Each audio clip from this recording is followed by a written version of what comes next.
My name is Lex Curry, and you're watching Dante's Boxing Nation. So in a fight that ended in a majority draw, Gervonta Tank Davis versus Lamont Roach, we now know the knockdown that was never called a knockdown completely affected the outcome of the fight. The majority of people who watched the fight believes that Lamont Roach was robbed, including the best fighter in the world, Terence Crawford. This is what he said after the fight. He put out multiple posts on the internet. This is what he said. He said, "Roach won and that should have been called a knockdown. Let's see what happens." Then right after the decision was announced, he said they robbed that boy and it's crazy. I never see someone take a knee and they don't call it as a knockdown. Must have forgot the rules for tonight. Some of y'all need to watch Mayweather versus Hernandez and see Mayweather take a knee because he hurt his hand and it was called a knockdown and not from a punch either. You know, when I first seen Gervonta take the knee, that was the first fight that came to my mind was Mayweather versus Carlos Hernandez. Mayweather hurts his hand, he takes a knee, they score it as a knockdown. Mayweather had hurt his hand so severely that he fought the rest of the fight one-handed. And he even switched back and forth from righty to lefty. And he still ended up dominating the fight, winning every single round.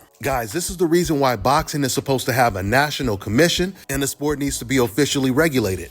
As old as this sport is, and with the technology we have today, like recording and replays, coaches should be able to challenge the referee's call just like they're able to do in the NFL and the NBA. That is the main benefit of instant replays. Now, we've had boxers use instant replay before, and I think we even had some coaches challenge the referee. It just hasn't been implemented fully yet in all states and organizations. And this is the reason why we all need to start demanding instant replay challenges. And the thing is, it makes more sense in the sport of boxing because in football and basketball, referees are blowing the whistle every 2 to 5 minutes. In boxing, there's not that many calls that a referee is going to make. So it's just common sense to have instant replay rules in the sport of boxing. Because what Gervonta basically did was call a timeout. And he was actually able to talk his way out of it being ruled a knockdown. Because if you guys recall, referee Steve Willis, he started to count. But once Gervonta started talking to him, he changed his mind. But see, here's the thing. If they're just going to start allowing boxers to call timeouts in the middle of a fight, then eventually fighters are going to start calling timeouts when they get tired or they're hurt, which makes instant replay rules in the sport of boxing crucial. And here's the thing. It doesn't even have to always be an instant review.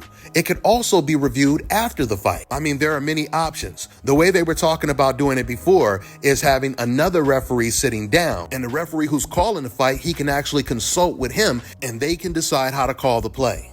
You know, I'll wrap this video up by saying this. I always tell you guys that the sport of boxing is the wild, wild west.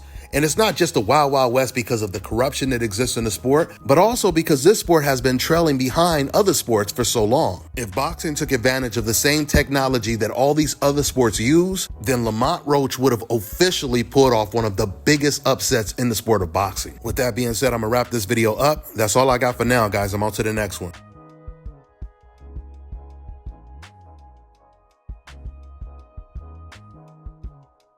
All right, now check this out, guys. If you're looking to repair eczema scars, burns and bruises, dark spots and blemishes, fever blisters, diabetic ulcers, this right here is the perfect product for you guys. It's called LO Decay Face and Body Oil. Athletes and top-ranking boxers, they're also using it after training to reduce swelling, inflammation, and to ease the pain. So get yours today. Go to lodecay.com, like them on Facebook, and follow them on Instagram.